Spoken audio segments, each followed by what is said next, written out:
So we've been working on the greenhouse a little, trying to get a few things set up.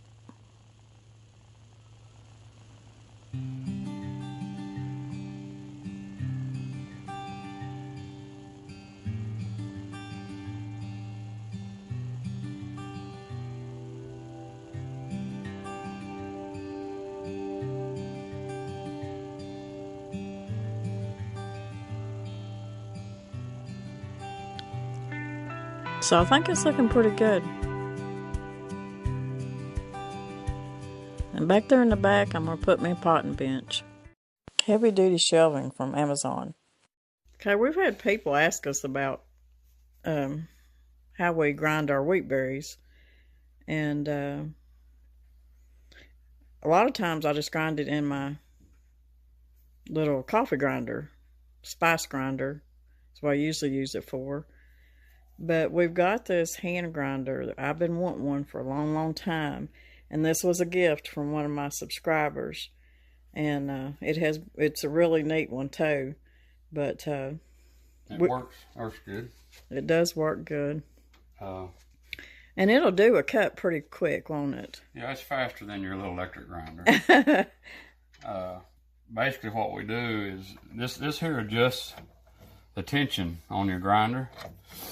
And I'll run it through. This has been run a couple of times right now. It's getting really close. But I run it through. If you try to do it too much at one time, it's harder to crank. So you run it through, then tighten it down and re-crank it. Tighten it up. Just kind of tell by the feel. You want some resistance. You just don't want too much resistance. Well, it gets this a little bit harder as it starts packing in there.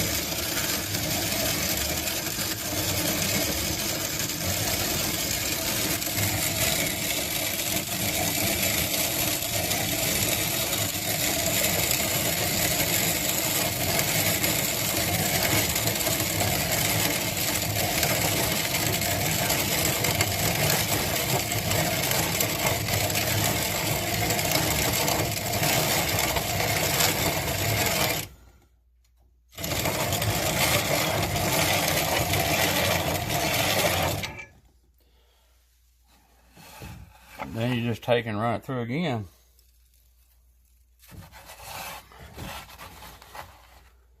If you wanted to, you could actually. Well, we would run it. If you're gonna make meal, you'd run it probably 3 times, but. And we make cereal, like cream of wheat, Yep. for our breakfast, and that's what we had this morning, and we'll show y'all that process. Then you would just tighten it down and run it again.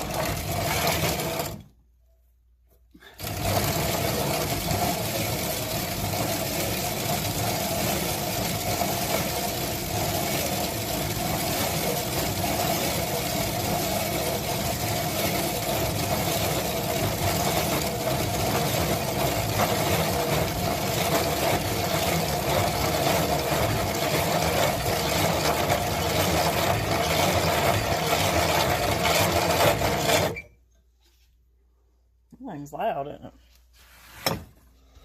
Yeah, but it does a good job. Yeah, it does. So I make cornbread, or if we ran it through one more time, it'd be good for cream of wheat porridge. Now that there is actually pretty fine, really.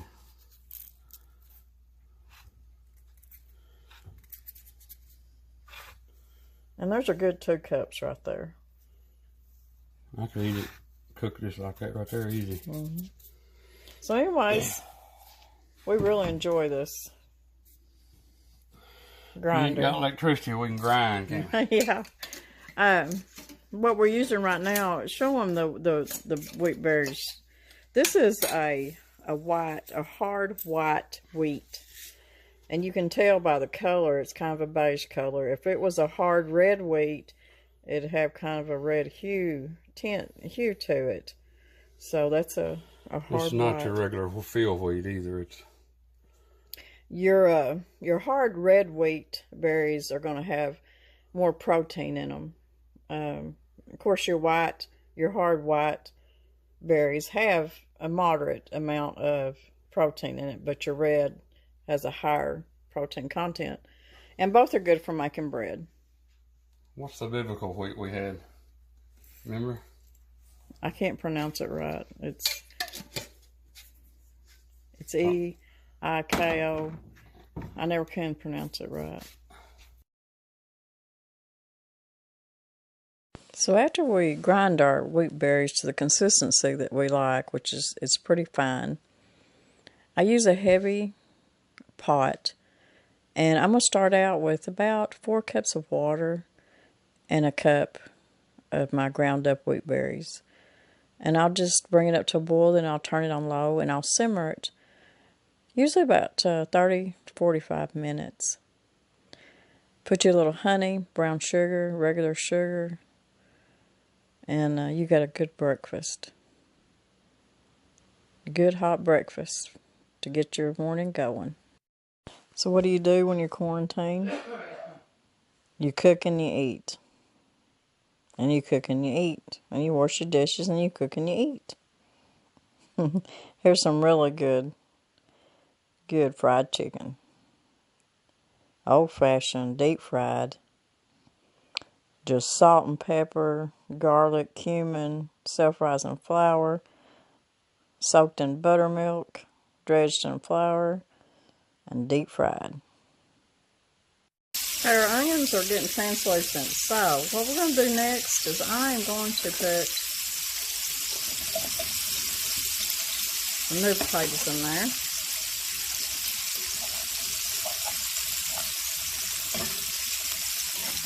I'm just going to kind of stir them around the onions. Now, I'm not trying to fry these potatoes, even though that'd be good. I'm just trying to get them a head start here. Now what I'm going to do is I'm going to put a cup of water. Now, to substitute, you could put a cup of chicken broth in there if you wanted to. Now I'm going to turn my stove up. I'm going to let this come to a boil. I'm going to put a lid on it, and I'm going to cook these potatoes till they're tender.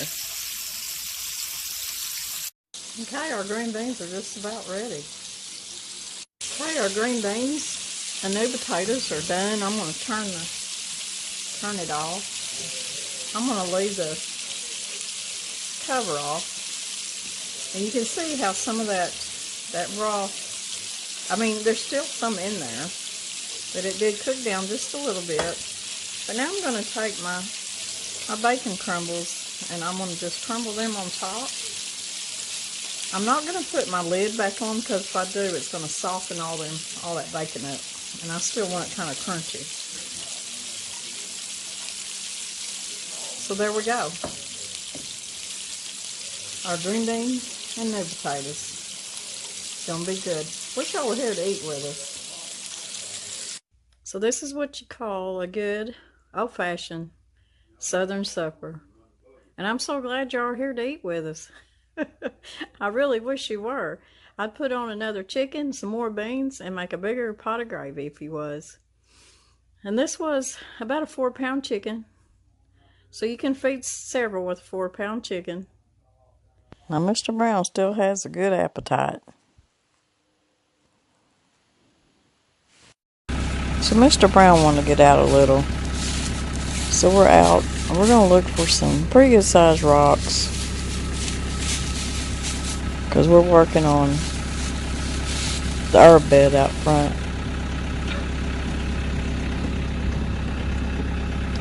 Makes him feel better when he gets out and breathes some fresh air. Gets his lungs pumping. I don't let him overdo it anyways.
So we got that project done.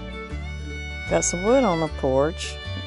Opened up the doors and the window and let the air come in and kind of air out the house. Even made a loaf of rye bread. I hope y'all like this video and y'all seen that Mr. Brown's done a lot better. We love y'all and God bless.